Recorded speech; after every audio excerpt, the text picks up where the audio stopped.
Glory be to God. Modern conveniences are practically almost designed to keep us in a state of this sort of low effort consumption, you know? Like, say if you spend, I don't know, 5 hours, 6 hours on your phone, that's what, like 35-ish% of your waking hours a day is spent on your phone. You know, are you going to look back in 20 years' time and want to spend another, let's just say 20% of your life on your phone?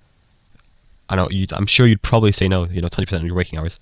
And so, you should try to detox yourself from this constant state of consumption after consumption after consumption after consumption, because it's not fulfilling. It provides no fruitful harvest. You might see some educational and, useful videos online sometimes, but, I'd argue like 95 to not like 90 to 95% of the time, it's not going to be anything of value, and you're better off just doing other more productive things. I know it's hard because I know, sometimes you might feel bored or anything like that, but I need to listen to this myself, but it is sometimes good to be bored. People were like quote unquote bored, for like hundreds of years when they didn't have, social media and all these things to distract themselves. And that's when you have times to think and to be creative, and to, and for God to bless you with ideas, and to spend more time with God and develop a deeper connection with the Lord. And some ways that you could try to reduce this constant state of consumption and this constant state of, like, a sporadic mind that's jumping from topic to topic all day long and can't just be calm is, try to calm your mind. And you can do that and I think you need to try not to stay comfortable.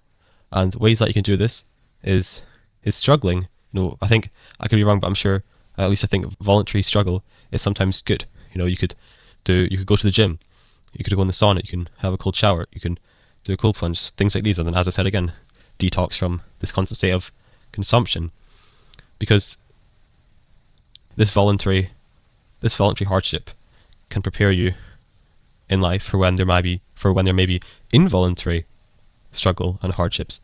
So you don't want to, be in this state where you're not prepared for anything, and then when some bad thing hits you, you don't know how to act, and you don't know what to do because you're not prepared.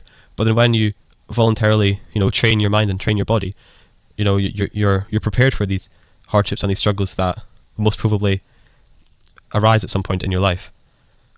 And I think the price of staying comfortable is you could say a rotten harvest. So, and growth, development I'm sure it requires discomfort. I'm sure that, the lowest points in your life is when you learned the most, and when you became a better man or woman. So, yeah, I don't really know what else to say, but I think I'm going to end it here. But I hope some of this made sense. Some of this maybe could have helped anyone, but may the Lord God bless you. I love you all so much. The Lord loves you infinitely more. I hope you have a good afternoon. I hope you have a good afternoon, a good evening, a good night, whatever time it may be for you.